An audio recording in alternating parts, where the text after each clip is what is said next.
और ब्रेक के बाद आपका फिर से स्वागत है। आपसे कुछ देर पहले प्रधानमंत्री ने पंबन ब्रिज का उद्घाटन कर दिया है। बहुत ही महत्वपूर्ण वो तस्वीरें हमने आपको तस्वीरें दिखाई, और ये जो ब्रिज है वो रामेश्वरम को मुख्य भूमि से तमिलनाडु से जोड़ने का काम करता है। आपने देखा उन तस्वीरों के जरिए ममता किस तरह से ट्रेन की भी शुरुआत हो गई है। प्रधानमंत्री ने हरी झंडी दिखाकर उस ट्रेन को रवाना किया। दोबारा से वो दृश्य दिखा सकते हैं जब प्रधानमंत्री ने हरी झंडी दिखाकर ट्रेन को भी रवाना किया, और किस तरीके से ये जो पंबन ब्रिज है, आप देख सकते हैं ये तस्वीरें कि पुराना ब्रिज है जो खुला हुआ है। प्रधानमंत्री नरेंद्र मोदी ने हरी झंडी दिखाकर जब रवाना किया तो इस शिप को भी रवाना किया गया। इंडियन कोस्ट गार्ड का ये जहाज है, पानी का जहाज जो इस पुल के नीचे से गुजरा है। हरी झंडी दिखाकर प्रधानमंत्री ने इस जहाज को और ट्रेन को आज रवाना किया है, और ये है पंबन ब्रिज के नीचे से गुजरता हुआ जहाज। ये पंबन ब्रिज जो वर्टिकल लिफ्ट ब्रिज है, जो देश का पहला, एशिया का भी पहला इस प्रकार का वर्टिकल लिफ्ट ब्रिज है, जिसके माध्यम से आधुनिक तकनीक का प्रयोग करते हुए पानी के जहाज को रास्ता देने का एक तरीका आधुनिक तकनीक का प्रयोग करते हुए निकाला गया है। और ये इन मायनों में बेहद महत्वपूर्ण है कि ये रामेश्वरम द्वीप को चेन्नई से जोड़ता है, और पहले मंडपम से रामेश्वरम तक का ही रास्ता तय होता था, लेकिन अब ये तांबरम से आप रामेश्वरम तक का रास्ता रेल से आप तय कर सकते हैं। आपके सामने ये दृश्य जिसमें प्रधानमंत्री नरेंद्र मोदी ने हरी झंडी दिखाकर ट्रेन को भी रवाना किया। शेखर जी, आपके पास आना चाहूंगा। एक सवाल मेरे जहन में आया शेखर जी कि अब जबकि इस ब्रिज का उद्घाटन हो गया है, वर्टिकल लिफ्ट ब्रिज है, इसका काफी फायदा आने वाले दिनों में देखने को मिल सकता है। एक तो ये मेरा सवाल कि जो बड़े कार्गो शिप्स हैं उनकी आवाजाही भी अब सुनिश्चित हो पाएगी, वो भी बिना किसी दिक्कत के और बिना किसी ज्यादा घुमाव के वो रास्ता तय करके वो आसानी से यहां से वो निकल पाएंगे। ऐसे में जो तमिलनाडु की इकोनॉमी है उसको कितना फायदा होगा, एक्सपोर्ट इंपोर्ट पे इसका कितना इंपैक्ट पड़ेगा, रोजगार पे कितना इंपैक्ट पड़ेगा? बिल्कुल अश्विन जी, देखिए रामेश्वरम एक मछुआरों की पोर्ट है, फिशिंग पोर्ट है, तो वहां पे बहुत फिशिंग वेजल्स है, छोटे बड़े बहुत है। इसमें कुछ शिप्स ऐसे हैं, जो जहाज ऐसे जो डीप सी फिशिंग करते हैं, उसमें श्रिम्प वगैरह लाते हैं, और श्रिम्प की सी फूड की इंडस्ट्री वहां पे है पूरा। आप देखेंगे कई इलाके पर वहां पे फिशिंग इंडस्ट्री है, और लगातार सरकार अपने जो आत्मनिर्भरता कार्यक्रम में कई प्रोजेक्ट्स की इन्होंने सैंक्शन भी की, पैसे भी आगे देते हैं उनको, ताकि सी फूड का बहुत बड़ा इंपॉर्टेंस है हमारे एक्सपोर्ट सेक्टर में। तो जो मछुआरे समुदाय हैं उनको काफी ज्यादा फायदा होगा, काफी ज्यादा फायदा होगा। ये रोकने की समय कम होगी, क्योंकि पहले क्या होता था, कोई भी अगर फिशिंग वेसल को जाना है वो पोर्ट कंजर्वेटर को मैसेज करेंगे, फिर वो रेलवे को बताएंगे, फिर जैसे अभी जया जी बता रहे थे मैकेनिकल माध्यम से वो गेट ऊपर खुलता था। लेकिन अभी जो सिस्टम है इलेक्ट्रोमैकेनिकल सिस्टम है, और जैसे जया जी बता रहे थे कि 80 किलोमीटर से ज्यादा अगर विंड स्पीड हो तो तब ऑटोमेटिक वो बंद हो जाए, ट्रेन पे नहीं जाएगी। लेकिन एक बात है कि ये ब्रिज जो है आगे के समय को भी सामने रख के किया गया है, क्योंकि सरकार चाहती है कि हमारी जितनी ईस्टर्न कोस्ट है वहां पे फिशिंग इंडस्ट्री और हमारे फिशरमैन, देखिए बार बार ये बात आती है कि हमारे मछुआरे क्यों जाके फंस जाते श्रीलंकन पानी में जाके जी, क्योंकि क्या है कि सरकार ने उनको, केंद्र सरकार ने कई प्लान्स रखी है कि हमारे जो मछुआरे हैं वो बड़े जहाज ले लें, बड़े मोटराइज्ड ये ले लें, और मॉडर्न नेविगेशन टूल्स के साथ डीप सी फिशिंग करें। लेकिन क्या है कि ट्रॉलर्स आके वो बॉटम ट्रॉलिंग करते हैं, जिसमें पूरे मछली सारे उठा लेते हैं, जिसको लेकर श्रीलंका सरकार और भारत सरकार दोनों लगे हुए हैं कि डीप सी जो ट्रॉलिंग है वो पूरा बैंड है। तो ये बड़ा जहाज जाने का मतलब ये है कि मछुआरे अपने कोऑपरेटिव बनाए, और ऑलरेडी कोऑपरेटिव्स हैं, लेकिन करें। और मैं एक बात जोड़ना चाहता हूं, मुझे स्मरण आता है, पहले ये जो ट्रेन था चेन्नई से रामेश्वरम तक, क्योंकि अभी धनुषकोडी की बात किया जया जी ने कि एक समय था लोग ट्रेन टिकट लेते थे, उसमें बोट टिकट पे जुड़ा हुआ था, यानी धनुषकोडी से तलईमन्नार जो श्रीलंका में है वहां तक जा सकते थे। इसीलिए ये जो ट्रेन है रामेश्वरम, जो चेन्नई से रामेश्वरम, जो रामेश्वरम एक्सप्रेस, उसका पहला नाम था बोट मेल, यानी ये मेल ट्रेन है जिसमें आप टिकट लेकर बोट में पहुंचते थे। लेकिन 1954 में जो बड़ा तूफान आया, साइक्लोन आया, सुनामी आया, जिसमें ट्रेन की बड़ी डिजास्टर हुई, कम से कम 1000 जो पैसेंजर्स, वो ट्रेन गिर गई थी और वो बहुत बड़ा दुर्घटना और दुखद हादसा था वो। जी। और उसके बाद, घटना के बाद तभी ये बात कही जा रही है कि जब विंड स्पीड एक लेवल से ज्यादा होगी तब ट्रेन का परिचालन रोक दिया जाएगा। लेकिन चूंकि अब ये बात हो रही है शेखर जी, मछुआरों की बात हो रही है, तो यहाँ पर एक सवाल ये जरूर समझना चाहेंगे। आपने कहा कि डीप सी फिशिंग होनी चाहिए, ट्रॉलर्स का यूज नहीं होना चाहिए, और प्रधानमंत्री हमेशा इस बात को लेकर रहते हैं, इस बात को लेकर आगे बढ़ाते हैं इस मुद्दे को कि आधुनिक तकनीक से सबको जोड़ा जाना चाहिए। ऐसे में जब हम फिशरीज को लेकर महत्वपूर्ण पहल केंद्र की ओर से देख रहे हैं, चाहे हम उसमें लोन्स देने की बात करें, चाहे हम उनको तकनीकी रूप से मदद देने की बात करें, और आज जब हम सहकारिता को एक बड़े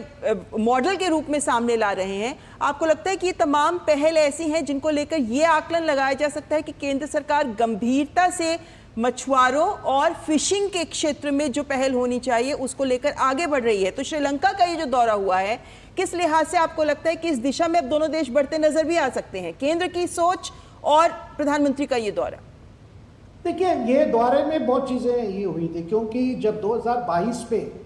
श्रीलंका एक आर्थिक क्राइसिस में पड़ गया था जी, क्योंकि कोविड के कारण, क्योंकि श्रीलंका का जो मेन जो फॉरेन एक्सचेंज अर्निंग है, उनकी आर्थिक जो व्यवस्था है वो पर्यटकों पे डिपेंडेंट है। कोविड कार्यकाल में पूरे टूरिज्म बंद हो गया था, जिसके बाद बड़ी क्राइसिस में पड़ गई श्रीलंका, और चाइना ने उनको मदद करके नाम पे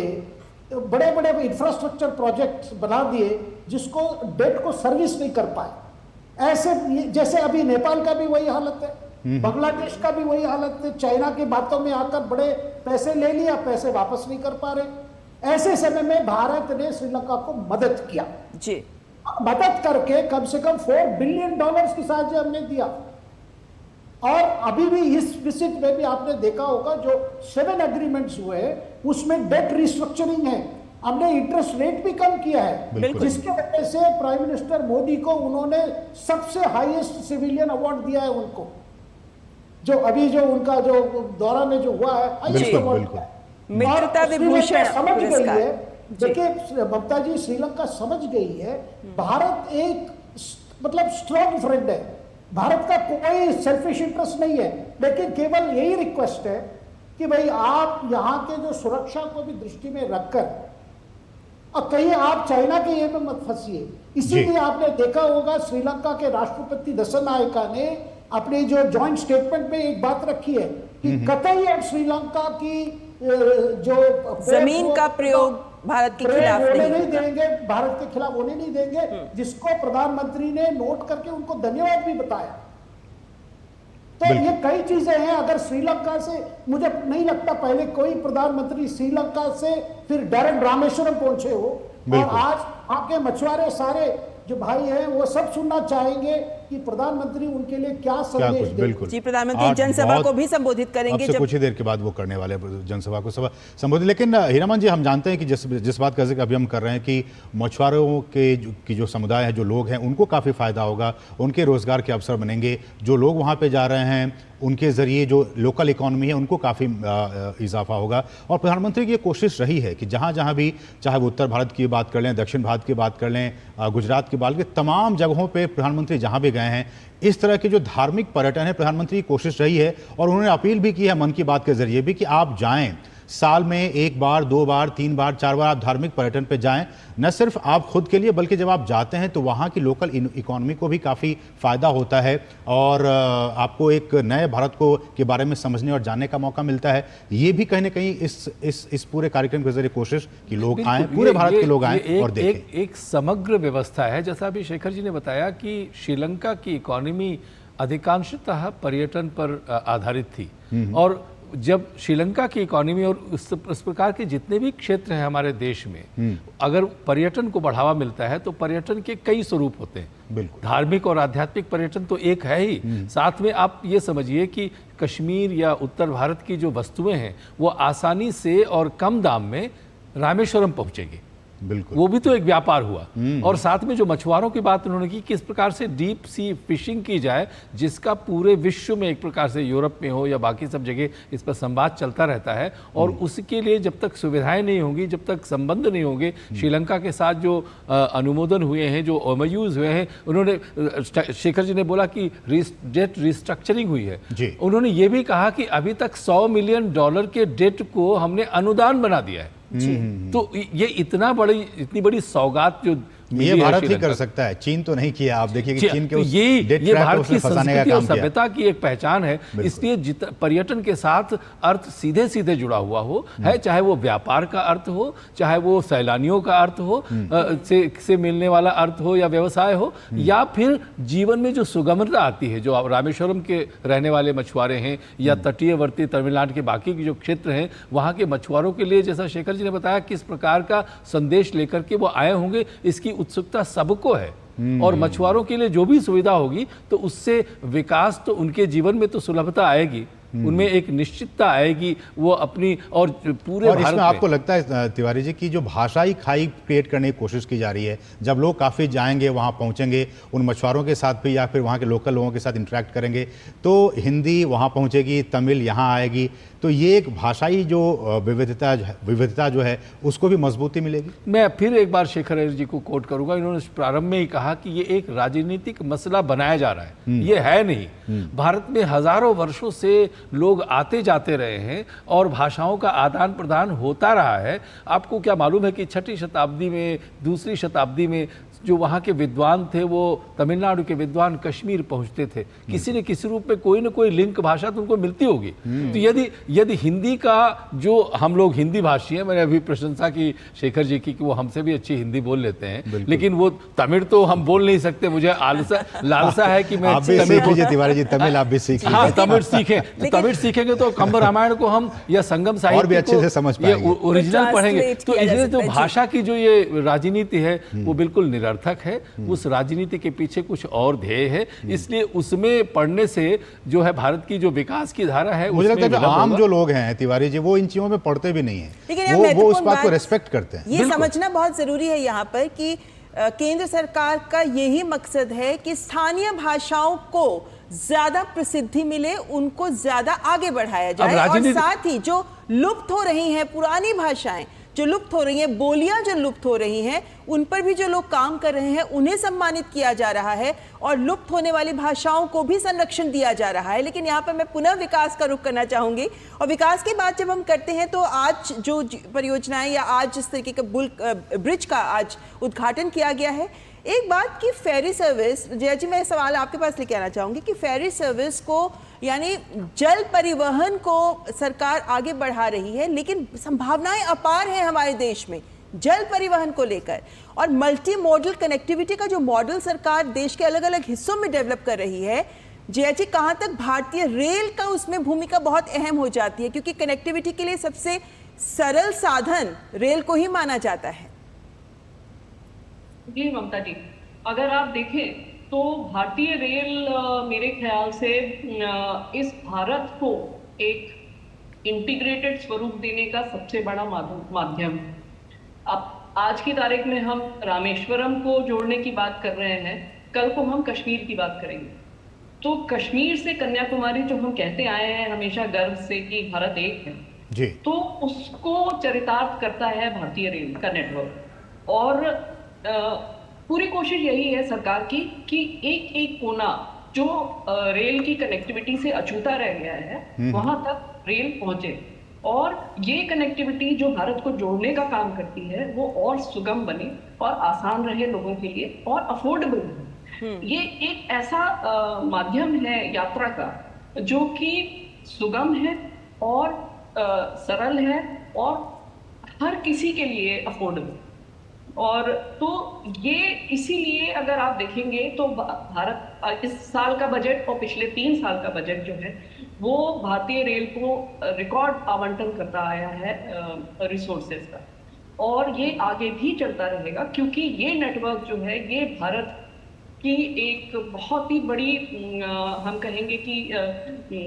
स्ट्रक्चर है जो इंफ्रास्ट्रक्चर को बिल्कुल इकोनॉमिकली, सोशली कल्चरली इंटीग्रेट करके रखता है। और अगर हमें डेवलपमेंट के जो हमारे विकसित भारत के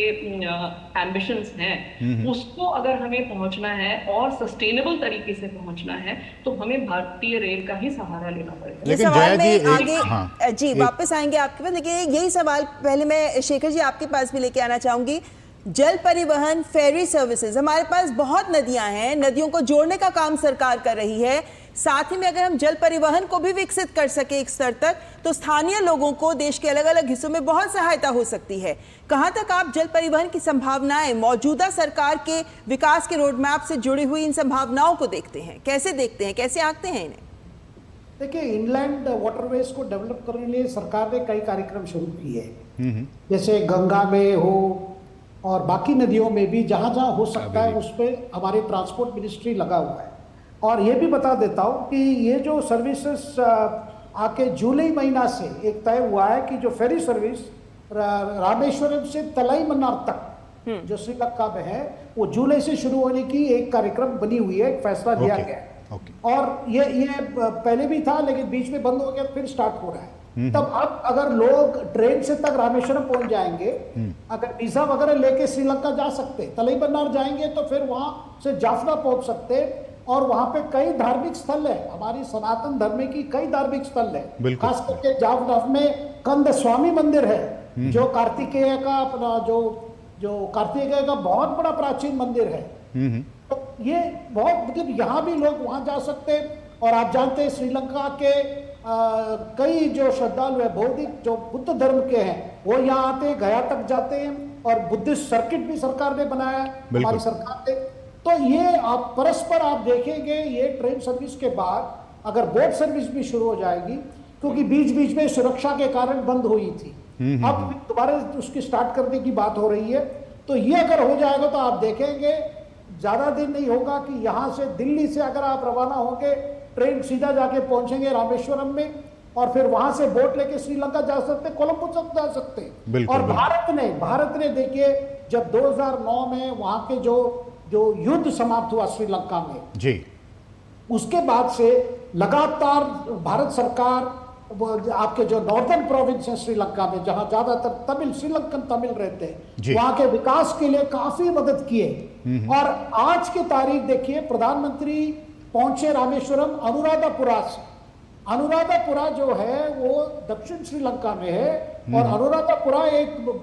बुद्धिस्ट पिलग्रिमेज सेंटर है। प्राइम मिनिस्टर वहां में जाके कई कार्यक्रम ये किए। ये एक मैसेज है इसमें शिव जी, ये मैसेज है कि सारा श्रीलंका के लिए, पूरा कंप्लीट श्रीलंका, उत्तर श्रीलंका जहां तमिल रहते हैं या दक्षिण श्रीलंका जहां ज्यादातर सिडलीज लोग रहते हैं, पूरे यूनाइटेड श्रीलंका के लिए भारत उसके लिए पूरा मदद कर रहा है। ये अपने आप में एक बहुत बड़ा मैसेज है श्रीलंका के लिए। और लगातार सरकार की कोशिश रही भी है शेखर जी कि इनलैंड वाटरवेज को कैसे डेवलप किया जाए। हमने देखा कि पटना के थ्रू हल्दिया से हमने इसका एक एग्जाम्पल भी सेट किया, किस तरह से लगातार हम उस पर काम कर रहे हैं। चूंकि बहुत सारे इनलैंड वाटरवेज हैं और सरकार उस पर काम कर रही है, चूंकि ट्रांसपोर्टेशन का खर्च जो है वो इसमें कम आता है। बहुत आसानी से आप एक जगह से दूसरी जगह अपने कार्गो को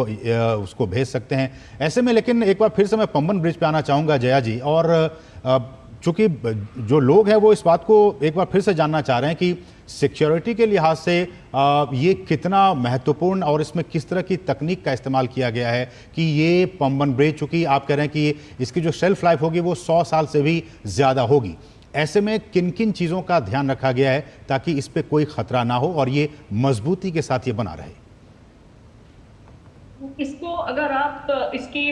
डिजाइनिंग स्टेज से शुरुआत होती है, जब इसकी डिजाइन की गई उस समय ये ध्यान रखा गया कि इसमें किस तरीके के स्ट्रक्चर लगाए जाएंगे, इसकी पाइलिंग कहां पर होगी, वो सी बेड में कितना अंदर जाएगी। और 333 मीटर तक अंदर इसकी पाइप्स गई हुई है, 335 मीटर तक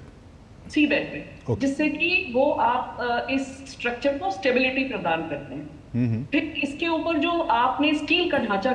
खड़ा किया है वो रीइंफोर्स्ड स्टील है, जिसको आपने एक तो वो बहुत स्ट्रॉन्ग स्टील का स्ट्रक्चर होता है जिसमें बहुत फ्लेक्सिबिलिटी भी होती है कि किसी भी तरह की स्ट्रेसेस अगर आती हैं तो उसको भी वो बर्दाश्त कर सकती है आसानी से। इसके मरीन एनवायरनमेंट और करोजन को ध्यान में रखते हुए इसके ऊपर जो जिंक प्लेटिंग की गई है और इसके ऊपर जो पेंट यूज किया गया है वो ऐसा है कि वो उसके थ्रू मॉइस्चर पर्कुलेट नहीं करेगा, अंदर स्टील को डैमेज नहीं करेगा जी। साथ ही इसको मॉनिटर कर रहे हैं कंटिन्यूअसली इसके सारे पैरामीटर्स को कंप्यूटराइज सिस्टम के द्वारा कि ये एक सेफ सिस्टम बना है।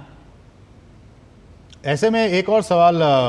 जया जी कि जब कहते हैं कि कश्मीर से लेकर कन्याकुमारी तक रेलवे ने वाकई कमाल किया है। कश्मीर में चेनाब नदी पर दुनिया की सबसे ऊंचा जो रेल ब्रिज है उसको बनाने का आप लोगों ने काम किया, और वहीं पे कन्याकुमारी की बात की जाए, तमिलनाडु की बात की जाए तो पंबन ब्रिज। तो ये एक उदाहरण है विश्व के सामने में कि हमारे जो इंजीनियर्स हैं, जो तकनीक है वो कितना कमाल की तकनीक है कि आपने दुनिया का सबसे ऊंची जगह पे आपने एक रेल ब्रिज बनाया जो कि चेनाब नदी पर है, और दूसरा आपने समुद्र की अनंत गहराइयों में जाकर भी वहाँ भी आपने एक बेहतरीन वहाँ पे पुल बनाने का काम किया है।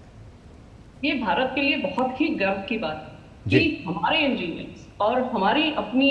टेक्नोलॉजी और हमारी अपनी समझ से हम इस तरीके के बड़े बड़े प्रोजेक्ट्स जो हैं वो आज केपेबल हैं एग्जीक्यूट करने के लिए। और रेलवे इसका एक बहुत बड़ा उदाहरण है कि हमारे इतना बड़ा सिस्टम हर भारत के हर प्रकार के टोपोलॉजी को डील करने के लिए तैयार है।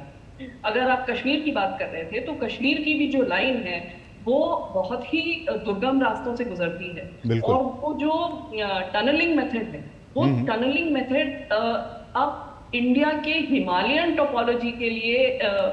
एक तरह से प्रूव कर दिया गया है, और इसका एक नाम दिया गया है हिमालयन टनलिंग मेथड, जो कंप्लीटली इस तरह की टोपोलॉजी जो कि विश्व में कहीं और नहीं है। ये एक बहुत नए माउंटेन्स हैं, इसकी जो जियोलॉजी है वो बहुत अनस्टेबल है, इसमें बहुत ज्यादा शेयर जोन्स हैं, और इसके थ्रू अगर आपको टनल करना है तो आपको अपनी टेक्निक बनानी होगी। कहीं भी विश्व में इस तरह की टोपोलॉजी के लिए टनल बोरिंग मशीन्स नहीं यूज की जाती थी। हमेशा ये एक ब्लास्टिंग और टनलिंग का जो पुराना मेथड है उसकी तरह यूज किया जाता था। लेकिन जो सिक्किम में अभी भारतीय रेल की लाइन जो कि सिक्किम में रैंगपो तक जाएगी, उसमें टनलिंग जो है वो TBM के द्वारा की गई है, जो कि अपने आप में एक हिस्टोरिक इवेंट है, और ये एक बहुत ही बड़ी उपलब्धि है भारतीय रेल के इंजीनियर्स के लिए कि उन्होंने इस तरह का काम भी एग्जीक्यूट किया है। तो जहां हम हिमालय की टोपोलॉजी को टैकल कर रहे हैं, वहां हम इस तरह के मरीन एनवायरनमेंट को टैकल कर रहे हैं जहां पर विश्व का इंडियन ओशन और बे ऑफ बंगाल का संगम है, और यहाँ पर जो मरीन करेंट्स हैं और यहाँ की जो मॉनसून विंड्स और दूसरे तरह की साइक्लोनिक विंड्स का यहाँ पर मूवमेंट है, उसको टैकल करने के लिए हमने इस तरीके की डिजाइन बनाई है और उसको एग्जीक्यूट किया है सक्सेसफुली। आप लोगों की कोशिश ये भी रही है जया जी, ममता मैं एक सवाल ले लूं कि जो कार्बन एमिशन है उसको भी आप लोगों ने बहुत हद तक कंट्रोल करने की कोशिशों में लगे हुए हैं। सरकार ने कई बार कहा है कि रेलवे के जरिए जो कार्बन एमिशन होता है उसको हम इलेक्ट्रीफाई कर रहे हैं ताकि कार्बन एमिशन कम हो सके। ये जो पंबन ब्रिज है या फिर इस तरह के और भी जो चुनौतीपूर्ण वाले जो प्रोजेक्ट्स होते हैं, क्या उसमें आप लोगों की कोशिश होती है कि इसको भी इलेक्ट्रीफाई किया जाए, या फिर इसकी अलग टोपोलॉजिकल एक्टिविटीज़ हैं यहाँ पे सिचुएशन में है इसलिए यहाँ पे आप लोगों ने इसको इलेक्ट्रीफाई नहीं किया? नहीं, ये अब भारतीय रेल की साइक का पार्ट बन गया है कि हम इलेक्ट्रीफाई करेंगे। ये एक कमिटमेंट है जो भारत का है कि 2030 तक 2030 तक भारतीय रेल जो है वो नेट जीरो हो जाएगी, और 100% इलेक्ट्रिफिकेशन का टारगेट तो इसी वर्ष का है, 2025-26 का है, जिसमें कि हमारा जो एग्जिस्टिंग ब्रॉडगेज नेटवर्क है वो कंप्लीटली इलेक्ट्रीफाई हो जाएगा। तो सिर्फ इलेक्ट्रिफिकेशन पे ही नहीं रुक रही है भारतीय रेल। ये बिजली हमको कहाँ से आ रही है, वो बिजली कितनी पोल्यूटिंग है, उसका प्रोडक्शन कितना पोल्यूटिंग है, उस पर भी ध्यान दिया जा रहा है। और नेट जीरो कमिटमेंट का मतलब ये है कि हम ये बिजली जो है वो सोर्स करेंगे from green sources, renewable energy हो चाहे हाइडल एनर्जी हो, जिस भी तरह की ग्रीन एनर्जी है उससे ही ये 2030 तक का कमिटमेंट है कि पूरी एनर्जी का रिक्वायरमेंट जो है इलेक्ट्रिफाइड टेरिटरी का भारतीय रेल का वो रिन्यूएबल सोर्सेज और अदर ग्रीन सोर्सेज से मीट होगा। तो ये जो और भारतीय सरकार का, भारत की सरकार का ये कमिटमेंट है कि हम मॉडल शिफ्ट जो है वो लाएंगे और वापस जो शेयर है भारतीय रेल का फ्रेट सेगमेंट में, कार्गो में, उसको बढ़ा देंगे, जिससे कि जितना भी पोल्यूशन हमारा डीजल की वजह से, रोड ट्रांसपोर्ट की वजह से है, उसको हम घटाएं। और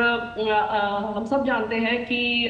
जो रेल से ट्रांसपोर्ट है वो रोड की तुलना में 10 गुना बेहतर है in terms of carbon emission. तो इसमें इस ब्रिज के जरिए क्या कार्गो ट्रेन भी चलाने का आप लोगों का प्लान है कि कार्गो ट्रेन भी वहां तक जाएं, और अगर जाती है वो ट्रेन तो उसकी कैपेसिटी क्या मीट करेगी इस ब्रिज के साथ? बिल्कुल, ये ब्रिज फिर इस तरीके से बनाया गया है कि हमारी जो सबसे भारी मालगाड़ी है, जो कि 25 टन हम बोलते हैं, उसका axle load 25 ton axle load का होता है, तो ये ब्रिज जो है ये 25 टन की गाड़ी को ले जाएगा आराम से। ओके जी, तो यानी भविष्य की जरूरतों के लिहाज से इसको तैयार किया गया है, वक्त के हिसाब से इसको तैयार किया गया है। और यहाँ पर आप सबसे अनुरोध करते हैं कि बने रहिए हमारे साथ। यहाँ पर एक ब्रेक के लिए रुकेंगे, ब्रेक के बाद आएंगे और चर्चा को आगे बढ़ाएंगे। कश्मीर से कन्याकुमारी तक, कच्छ से कामाख्या तक, राज्यों की राजधानियों से प्रदेशों के कोने कोने तक, होगी हर राज्य के हर हिस्से की पूरी खबर। देखिए भारत एट 7 खबर राज्यों की डीडी न्यूज पर। झूठ से भी खतरनाक होता है अधूरा सच, और वैसे ही खतरनाक होती है अधूरी खबर, क्योंकि हर खबर के साथ जुड़ा होता है उसका इतिहास, वर्तमान और भविष्य। देखिए हर बड़ी खबर जिसमें होगा तथ्य, तर्क और सबूत। देखिए पूरा सच प्रखर श्रीवास्तव के साथ सोमवार से शुक्रवार शाम 7:30 बजे सिर्फ डीडी न्यूज पर।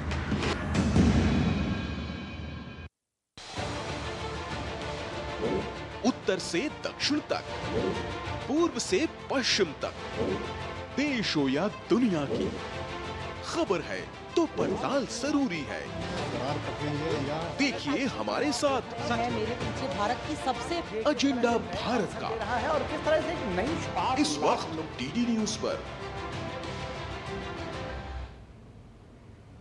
और ब्रेक के बाद आपका फिर से स्वागत है। लगातार हमारे पास तस्वीरें आ रही हैं। रामानाथ स्वामी मंदिर, प्रधानमंत्री नरेंद्र मोदी वहां पे पहुंच चुके हैं। वो तस्वीरें हम आपको अब से कुछ ही लम्हों के बाद दिखाएंगे। प्रधानमंत्री रामानाथ स्वामी मंदिर पहुंच चुके हैं वहां पे, और बहुत ही महत्वपूर्ण ये एक प्राचीन मंदिर है, और ये भगवान शिव की पूजा के लिए समर्पित है। और कहा जाता है कि 12 जो ज्योतिर्लिंग हैं उनमें से ये एक मंदिर है, भगवान रामानाथ स्वामी मंदिर। और ये भी कहा जा रहा है कि महाकाव्य रामायण के काल में रावण के साथ युद्ध के बाद भगवान राम ने पीठासीन देवता भगवान शिव की पूजा यहीं पे की थी। रखना चाहेंगे जब प्रधानमंत्री नरेंद्र मोदी आज रामेश्वरम के इस रामनाथ स्वामी मंदिर में पहुंचे, जहां उन्होंने पूजा अर्चना की, जहां उन्हें फूल का हार पहनाकर, अंग वस्त्र देकर पुजारी जी ने उनका स्वागत किया। ये रामनाथ मंदिर में दर्शन के लिए प्रधानमंत्री नरेंद्र मोदी पहुंचे हैं, और ये पुरानी कथाओं में बहुत ही धार्मिक आस्था के लिहाज से एक महत्वपूर्ण मंदिर माना जाता है, क्योंकि श्रीलंका जाने से पहले भी प्रभु श्री राम ने रामनाथ स्वामी में ही लिंगम की स्थापना की थी और उनकी पूजा की थी। और ये भी माना जाता है कि श्रीलंका में रावण के खिलाफ युद्ध के दौरान किए गए पापों से मुक्ति के लिए भी प्रभु श्री राम ने यहीं पर भगवान शिव से प्रार्थना की थी। एक तरीके से ये कहा जाता है कि प्रभु श्री राम के पैरों के निशान को समर्पित है ये रामनाथ स्वामी मंदिर, जहां आज प्रधानमंत्री नरेंद्र मोदी श्रीलंका के अपने सफल दौरे के बाद रामनवमी के शुभ दिन पर पहुंचे हैं रामनाथ स्वामी मंदिर, प्रभु श्री राम को नमन करते हुए, उनके दर्शन करते हुए, जहां उन्होंने विस्तार से प्रभु श्री राम की पूजा अर्चना भी की है। बिल्कुल। और कुछ जानकारी आपको दे दें इन दृश्यों के ज़रिए कि रामानाथ स्वामी मंदिर में जो मुख्य देवता हैं वो भगवान रामानाथ स्वामी लिंगम के रूप में विराजमान हैं, और मंदिर के गर्भगृह में 2 लिंगम हैं। ये भी आपको जानकारी दे दें कि इस मंदिर का जो गलियारा है, जो कॉरिडोर है, वो दुनिया के किसी भी हिंदू मंदिर में सबसे लंबा माना जाता है इस कॉरिडोर को। और ये भी कहा जाता है कि इस मंदिर में 22 पवित्र तालाब हैं जहां भक्त स्नान करते हैं, जिनमें अग्नि तीर्थम सबसे महत्वपूर्ण है। और इसी के साथ मंदिर में राम, माता सीता, लक्ष्मण और विभीषण की मूर्तियां भी स्थापित हैं। और ये भी कहा जाता है कि सभी कुओं का पानी का जो स्वाद है वो अलग अलग है। और कहा जाता है कि भगवान के दर्शन करने से पहले इन कुओं में स्नान करने से हमें पापों से मुक्ति मिल जाती है। और जैसा कि हमने कहा कि रामनाथ स्वामी मंदिर 4 धाम तीर्थ यात्रा का भी एक महत्वपूर्ण हिस्सा है, जिसमें रामेश्वरम के अलावा बद्रीनाथ, द्वारका और पुरी शामिल हैं। तो ये एक बहुत ही महत्वपूर्ण ये मंदिर रामनाथ स्वामी मंदिर रामेश्वरम में स्थित एक बहुत ही प्राचीन मंदिर है और ये भगवान शिव की पूजा के लिए समर्पित है। 12 ज्योतिर्लिंगों में से ये एक मंदिर है और यहाँ पे जो पूजा है उसकी अलग अलग विधियाँ भी हैं। प्रधानमंत्री ने उन विधियों के ज़रिए पूजा और अर्चना की। कलश अभिषेकम एक जो तरीका है उसके ज़रिए आप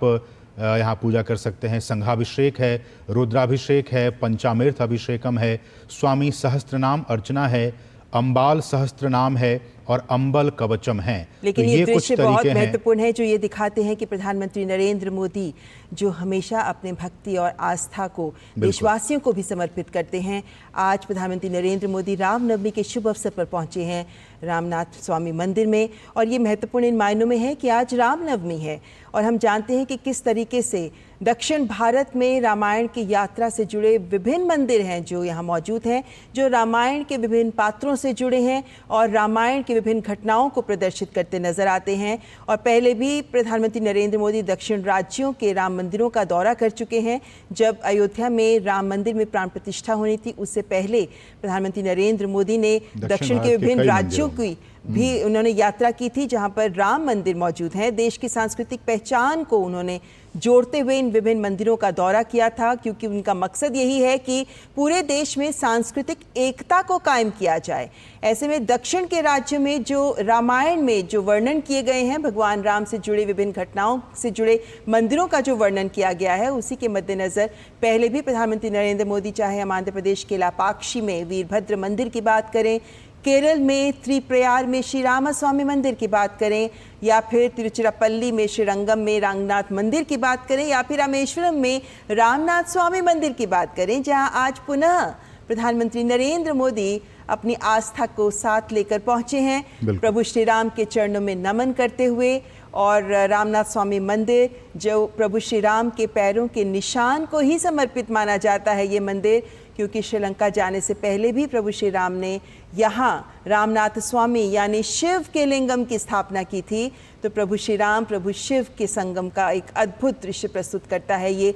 रामनाथ स्वामी मंदिर। और आज प्रधानमंत्री नरेंद्र मोदी चूंकि सांस्कृतिक एकता के सूत्रधार रहे हैं प्रधानमंत्री नरेंद्र मोदी, और वहीं धार्मिक आस्था के भी प्रतीक के रूप में पहचाने जाते हैं प्रधानमंत्री नरेंद्र मोदी, और इसी का एक संगम हमें प्रधानमंत्री की इस यात्रा में देखने को मिला है। तो आज प्रधानमंत्री ने पहले विकास के कार्यों को राष्ट्र को समर्पित किया, विभिन्न परियोजनाओं का 8300 करोड़ की विभिन्न परियोजनाओं का लोकार्पण व शिलान्यास कर एक प्रधानमंत्री के तौर पर अपने कर्तव्य का निर्वहन किया। और उसके बाद वे पहुंचे प्रभु की शरण में श्री रामनाथ स्वामी मंदिर में, ताकि प्रभु श्री राम से आशीर्वाद ले सकें, पूरे देश की समृद्धि के लिए उनसे प्रार्थना कर सकें। और आज के ये दृश्य इसी बात को दिखाते हैं। इससे पहले भी हमने देखा किस तरीके से प्रधानमंत्री नरेंद्र मोदी जब श्रीलंका की सफल यात्रा के बाद भारत आ रहे थे तो उन्होंने राम सेतु के भी दर्शन किए, और वो उसी वक्त हो रहा था जिस वक्त अयोध्या में प्रभु श्री राम का सूर्याभिषेक हो रहा था,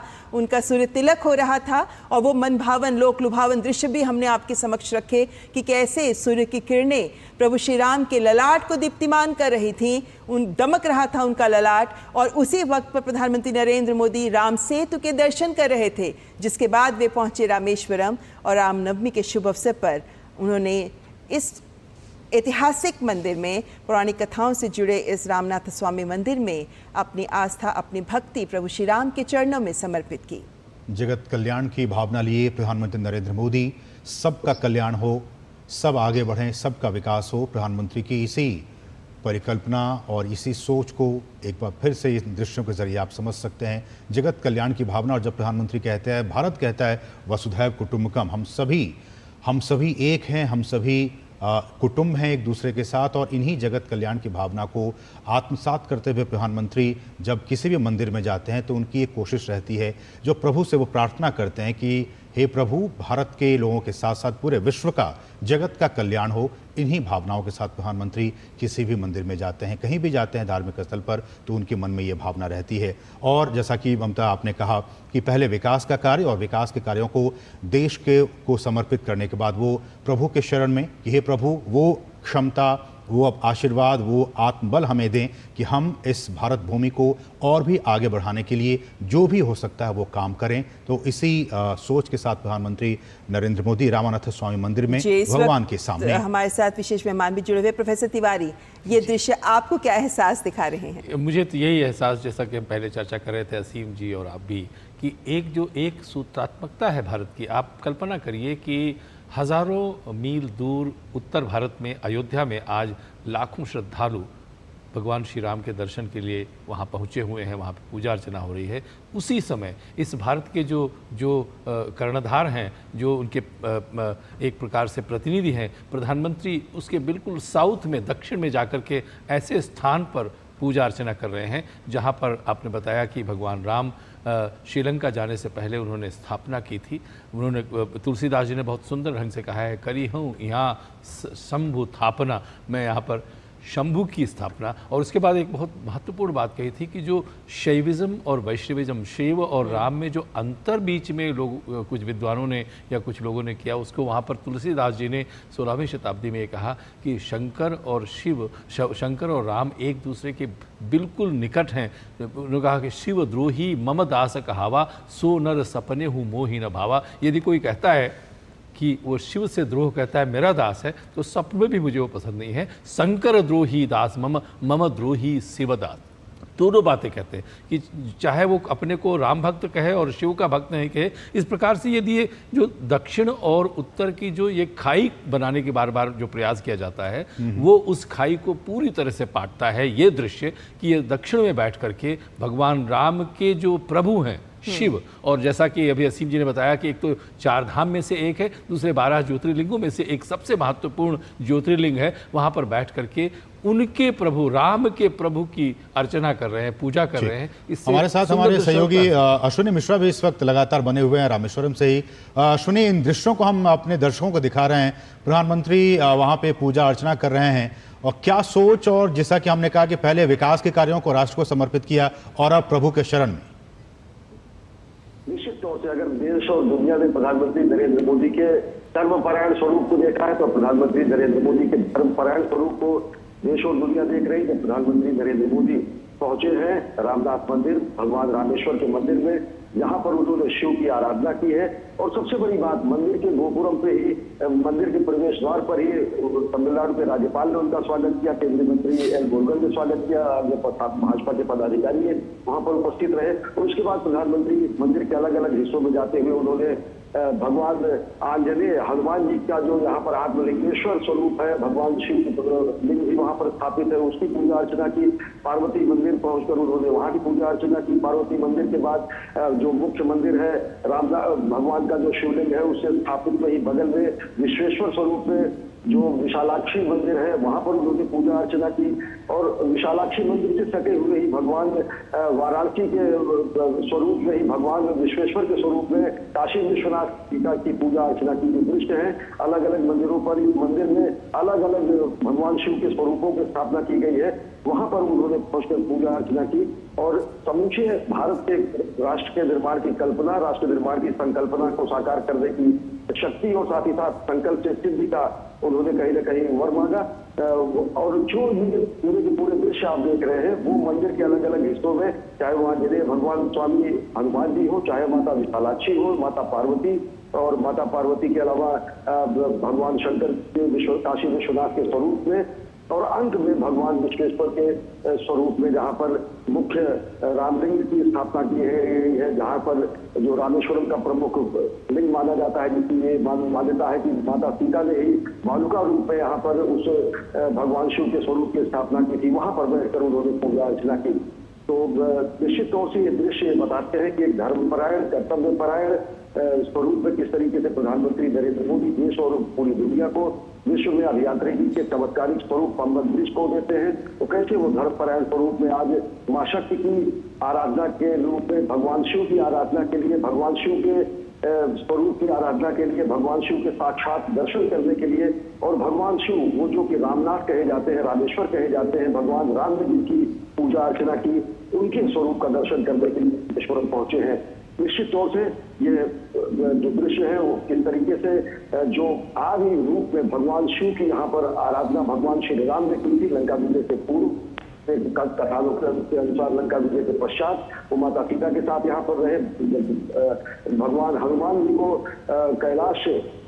शिवलिंग लाने के लिए भगवान के स्वरूप लाने का कहा गया, तो उसके बाद आने में देरी होने के कारण माता सीता ने स्वयं यहाँ पर बालुका रूप में भगवान की शिवलिंग की स्थापना की, और उसी का विधिवत पूजा अर्चना भगवान श्री राम ने किया। और ये भी कथानक मिले रखते हैं कि किस तरीके से लंका विजय से पहले सागर को पार करने के लिए यहाँ पर भगवान श्री राम ने रामेश्वर पहले सागर का विजय किया। सागर के विजय के बाद जब 3 दिन बीत गए तो उन्होंने कहा कि विजय जमाने जलद जल गए 3 दिन भी, बोले राम सकोप तब भय दिन हो न पी। और फिर उसके बाद सागर ने ही वहां पर उपस्थित होकर बताया कि किस तरीके से नल और नील रामसेतु की स्थापना कर सकते हैं। और आज जब प्रधानमंत्री नरेंद्र मोदी श्रीलंका से सीधे भारत भूमि पर आए हैं तो वो दर्शनीय स्थल भी जो हमारी कथाओं में है, जो हमारे पौराणिक कथाओं में है, जिसको पूरी दुनिया देखकर चमक। जी अश्विनी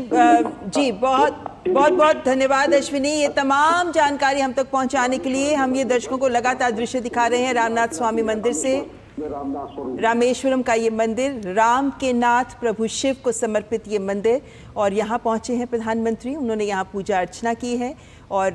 राष्ट्र की समृद्धि के लिए प्रार्थना भी की है। और आज हम जानते हैं कि आज का दिन बहुत महत्वपूर्ण है, दक्षिण भारत के लिए भी महत्वपूर्ण, तमिलनाडु के रामेश्वरम के लिए बहुत महत्वपूर्ण है। और मंदिर पहुंचने से पहले प्रधानमंत्री नरेंद्र मोदी ने जब रास्ता तय किया मंदिर की ओर जाते हुए, जो रोड शो किया, उसके भी दृश्य दर्शकों के सामने रखना चाहेंगे कि किस तरीके से लोग भारी तादाद में प्रधानमंत्री का स्वागत करने के लिए यहाँ पर उपस्थित थे और हाथ हिलाकर अभिवादन कर रहे थे प्रधानमंत्री का। जब प्रधानमंत्री का काफिला मंदिर की ओर, रामेश्वरम के रामनाथ स्वामी मंदिर की ओर बढ़ रहा था, तो भारी संख्या में लोग वहाँ उपस्थित थे प्रधानमंत्री के एक झलक पाने के लिए और प्रधानमंत्री के प्रति अपनी भावनाओं का प्रदर्शन करते हुए। बिल्कुल। और देखिए इस वक्त गर्मी का मौसम, तमिलनाडु में काफ़ी गर्मी इस वक्त पड़ रही है, उसके बावजूद भी आप देखिए रोड के दोनों ही तरफ हज़ारों की तादाद में लोग वहाँ पे प्रधानमंत्री की एक झलक पाने के लिए वहाँ पे मौजूद हैं। हाथ हिलाकर प्रधानमंत्री का अभिवादन करते हुए, उनका स्वागत करते हुए रामेश्वरम में। ये तस्वीरें जब भी तिवारी जी हम देखते हैं कि जब भी प्रधानमंत्री किसी भी राज्य में जाते हैं, ये लोगों का एक विशेष प्रेम रहा है। हम जब कहते हैं कि प्रधानमंत्री पूरे भारत के लोग उनको पसंद करते हैं, तो ये उनका जीता जागता ये उदाहरण है, ये तस्वीरें हैं कि देखिए तमिलनाडु में भी जहाँ पे कि बीजेपी की सरकार नहीं है, बावजूद उसके वहाँ पे लोग भारी संख्या में, आज रविवार का दिन, छुट्टी का दिन, बावजूद उसके लोग अपने घरों से बाहर निकले हैं और प्रधानमंत्री की एक झलक पाने के लिए लोग सड़क किनारे मौजूद जी सीएम। और इससे ये प्रतीत भी होता है और ये सिद्ध भी है कि जो प्रधानमंत्री पूरे देश को एक सूत्र में सिर्फ इसलिए नहीं बांधना चाहता है कि हमारा देश है, हर कोने में विकास हो, हर कोने में जो भी देश के हर कोने में जिस प्रकार की भी परिस्थिति है उसका किस प्रकार से विकास की ओर लोगों को सुख हो, लोगों को सुविधाएं मिले, इस प्रकार का जो निरंतर कार्य होता रहता है, उस कार्य को जिस प्रकार से ये आगे बढ़ाते हैं, लोगों को लगता है, उनको लाभ मिलता है। और फिर सबकी एक लालसा होती है, कैसा व्यक्तित्व है जो, मुझे लगता है हम लोगों की स्मृति में पहली बार ऐसा प्रधानमंत्री होगा जो भारत के किसी भी कोने में, भारत के अतिरिक्त अगर विदेशों में भी जाते हैं, श्रीलंका में आपने देखा होगा कल परसों कितने लोग लाइन लगा रहे थे, किसी भी देश में जाते हैं, हर देश में, थाईलैंड में हो, हर जगह, चाहे भारतवंशी हो चाहे वो स्थानीय लोग हों, वो ऐसे व्यक्तित्व को देखना चाहते हैं जो निरंतर अहर्निशि कार्य करता है। और आपको ये भी जानकर आश्चर्य होगा कि आजकल नवरात्र चल रहे हैं, पिछले 9 दिन से प्रधानमंत्री सिर्फ जल पर आधारित है और कितनी ऊर्जा, हर बार उपवास रखते हैं, उपवास रखते हैं। तो इस प्रकार से ये एक अनेक इनके जो स्वभाव है, जो उनका कृतित्व है, जो उनका व्यक्तित्व है, उसके विषय में लोग जानना चाहते हैं, इसलिए इनका भी दर्शन करना चाहते हैं। ये कोई अतिशयोक्ति नहीं है कि ऐसा व्यक्तित्व बिरले ही मिलता है जो रातों दिन सिर्फ भारत के विकास के लिए किस रूप में, चाहे वो विदेश में हो या देश में हो, तो लोग इसलिए उत्सुक होते हैं देखने के लिए कि ये कौन सा व्यक्तित्व है, किस प्रोफेसर माटी साहब, के, इसीलिए प्रधानमंत्री नरेंद्र मोदी को कर्मयोगी की संज्ञा दी जाती है। किस माटी के बने हुए हैं, ये भी तो लोग जानना चाहते हैं। जी बिल्कुल, हमारे साथ शेखर अय्यर जी भी बने हुए हैं। शेखर जी, आपसे भी जानना चाहेंगे, क्योंकि कई बार कहते हैं ना कि शब्दों की जरूरत नहीं होती कई बार अपने एहसास साझा करने के लिए। यहाँ पर जो लोग उपस्थित हैं उनकी उपस्थिति ही इसको दिखाती है कि किस भावनाओं के साथ ये आ रहे हैं अपने देश के प्रिय प्रधानमंत्री का स्वागत करने के लिए। बिल्कुल ममता जी, अगर प्राइम मिनिस्टर की लोकप्रियता के बारे में बात करना है, खास करके तमिलनाडु में जब भी कहीं भी गए, वो श्रीरंगम हो, चेन्नई हो, कोयम्बतूर हो या आज रामेश्वरम, मदुरई, जहाँ भी प्रधानमंत्री जाते हैं लोग देखना चाहते हैं कि ऐसा व्यक्ति कैसे मतलब काम कर रहे हैं, लगातार काम कर रहे हैं, विकास के नाम पे काम कर रहे हैं, राजनीति कुछ भी हो। अब सबसे मैं एक बात बताना चाह रहा हूँ, आप जानते हैं आज तमिलनाडु के मुख्यमंत्री एम.के. स्टालिन आज वहाँ रामेश्वरम में उपस्थित नहीं है। इतना बड़ा कार्यक्रम हो रहा है, रामेश्वरम की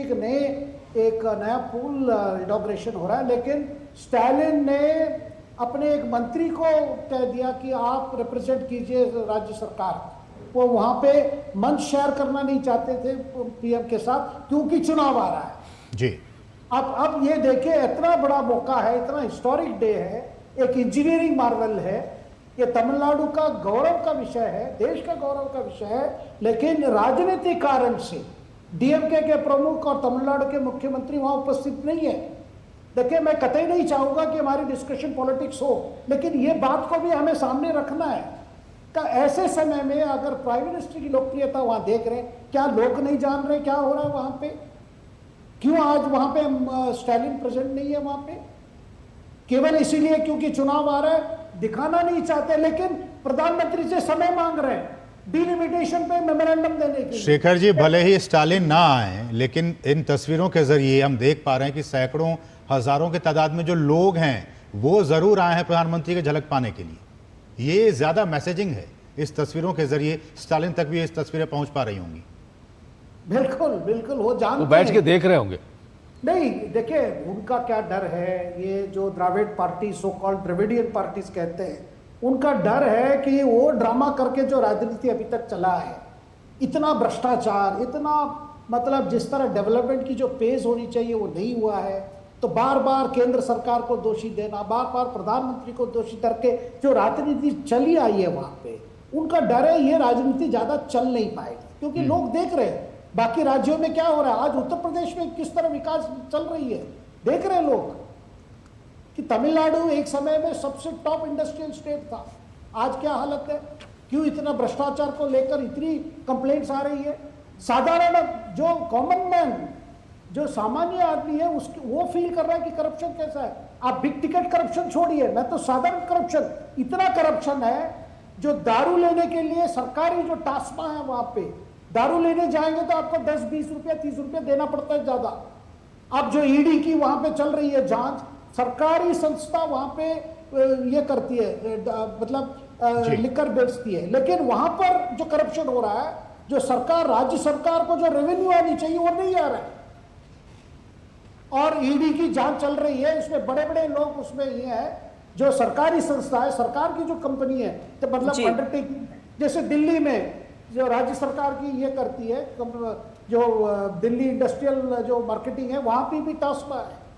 तो वहां पे भ्रष्टाचार बहुत बड़ा मुद्दा है। मुझे लगता यानी है शेखर जी ये कह सकते हैं कि राज्य की राजनीति अपनी ओर है, लेकिन राज्य का विकास भी महत्वपूर्ण है, और अगर केंद्र राज्य के विकास के लिए कोई बड़ी पहल करती है, जैसे आज पंबन ब्रिज का उद्घाटन प्रधानमंत्री के द्वारा किया गया, तो ऐसे में राज्य सरकार की भी जोरदार उपस्थिति बहुत जरूरी थी। और जैसा आपने इसको पॉइंट आउट किया है कि मंत्री के माध्यम से उपस्थिति दर्ज कराई गई है, लेकिन यहाँ पे जो दृश्य हम दिखा भी रहे हैं लगातार दर्शकों को, उनको पर भी गौर करना बहुत जरूरी है कि यहाँ विकास के साथ साथ धार्मिक आस्था का भी प्रतीक बने हुए हैं प्रधानमंत्री नरेंद्र मोदी। उन्होंने जब दर्शन किए हैं तो वो भी एक व्यक्तिगत लाभ के लिए नहीं, बल्कि देश के लाभ के लिए, देश की समृद्धि के लिए ये काम करते आए हैं। यहाँ पर मैं जया जी आपको जरूर चर्चा में लेकर आना चाहूंगी, हालांकि राजनीति से आप संबद्ध नहीं है, लेकिन हमने ये देखा है कि क्योंकि रेलवे की बात करें तो भारतीय रेल भारत की एक ताकत के रूप में सबके सामने है। ऐसे में क्योंकि केंद्र के साथ जबरदस्त सहयोग और समर्थन विभिन्न योजनाओं के लिए बहुत जरूरी होता है, आप चूंकि रेलवे बोर्ड की पूर्व अध्यक्ष हैं, ऐसे में अलग अलग राज्यों में जब रेल की परियोजनाएं चलती हैं, केंद्र की ओर से सहयोग समर्थन मिलता है, राज्यों की ओर से भी किस तरीके के सहयोग की अपेक्षा की जाती है? क्योंकि वहां पर क्या आपको भी इस तरीके की राजनीति का अनुभव करना पड़ता है जब जमीन पर आपकी रेल की परियोजनाएं आगे बढ़ती हैं? देखिए, जब रेल की परियोजना आगे बढ़ाई जाती है तो जहां तक सैंक्शन का सवाल है और धनराशि उपलब्ध कराने का सवाल है, वो सब कुछ सेंट्रल गवर्नमेंट के लेवल पे हो जाता है, रेल मंत्रालय के थ्रू और भारतीय सरकार के थ्रू हो जाता है। पर जब एग्जीक्यूशन का समय आता है तो हमें जमीन की आवश्यकता होती है, कहीं कहीं पे कुछ क्लियरेंसेस की आवश्यकता होती है, लॉ एंड ऑर्डर की आवश्यकता होती है, जिसमें स्टेट का सहयोग अत्यंत आवश्यक होता है जी। इसलिए बिना स्टेट के सहयोग के किसी भी रेल परियोजना को उसके लॉजिकल कंक्लूजन पे पहुंचाने के लिए समस्या हो सकती है अगर स्टेट साथ में हमारी मदद ना करे। इसलिए स्टेट्स जो हैं वो हर जगह हम स्टेट के साथ कोऑर्डिनेट करते हैं और कोशिश करते हैं कि हमारे जो परियोजनाएं हैं वो उनमें कोई रुकावट नहीं आए, और जहां भी जिस भी प्रकार की आवश्यकता है, चाहे वो जमीन की आवश्यकता हो या लॉ एंड ऑर्डर मेंटेन करने की आवश्यकता हो, वो हमें बराबर मिलती रहेगी। यहाँ पर बहुत सारी पोल्यूशन के भी सर्टिफिकेट्स चाहिए होते हैं, माइनिंग के सर्टिफिकेट्स चाहिए होते हैं, जो हमें गिट्टी की आवश्यकता होती है या मिट्टी की आवश्यकता होती है, ये सब ट्रैक बिछाने के लिए वो सब माइन के आसपास से आते हैं, वो भी हमें स्टेट से ही वो परमिशंस मिलती है। तो बहुत सारी जगह पे ये समस्या आती है कि जो हमारे कॉन्ट्रैक्टर्स हैं उनको ये समय पे परमिशंस नहीं मिलती हैं और उसकी वजह से डिले हो जाता है। ऐसे में शेखर जी एक बार फिर से आपके पास आना चाहूँगा। रेलवे ने बहुत ही बेहतरीन काम किया है, हमने उन तस्वीरों को दिखाया भी, प्रधानमंत्री ने आपसे कुछ देर पहले उद्घाटन भी किया, लेकिन एक बार फिर से वही बातें कि जिस तरह से रेलवे ने एक बहुत ही महत्वपूर्ण रोल प्ले किया, और उस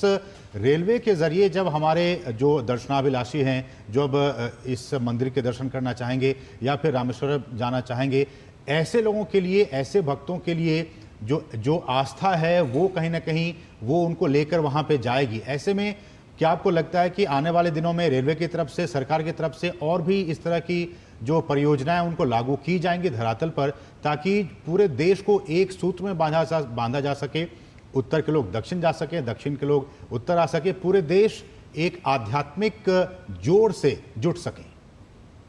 बिल्कुल असीम जी, क्योंकि देखिए रेल का मतलब है विकास जी,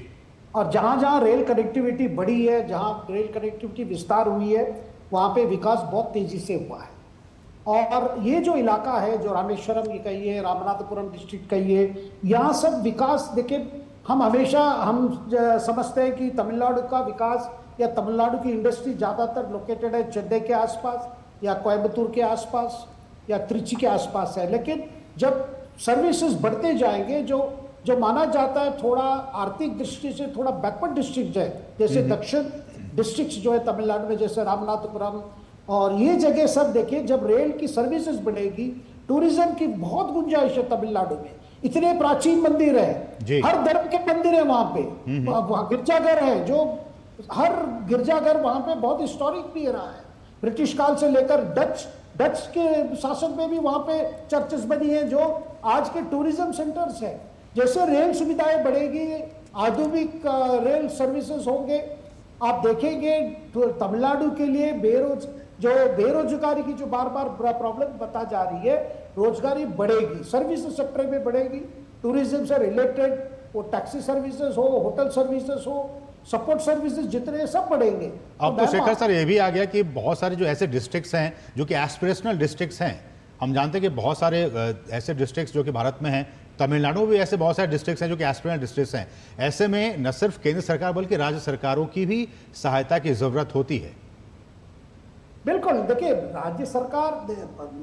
मुझे पहले भी समझ नहीं आ रहा था कि कोई भी पार्टी, मतलब कोई रीजनल पार्टी हो, जो भी पार्टी हो, देखिए पॉलिटिक्स एक जगह है, आप चुनाव के टाइम अपना पॉलिटिक्स कीजिए, जो करना करिए, लेकिन बाकी समय में राज्य सरकार किसी भी पार्टी को, केंद्र सरकार किसी की पार्टी हो, दोनों मिलकर जो बात बार बार प्रधानमंत्री कहते हैं, यही है कोऑपरेटिव फेडरलिज्म। यही है कि देखिए विकास में कोई दो राय नहीं हो सकती, पार्टी किसी की वो, इसीलिए तो मैं मतलब याद मुझे आता है, स्मरण आता है, जब पिनराई विजयन पहली बार केरल के मुख्यमंत्री बने 10 साल पहले,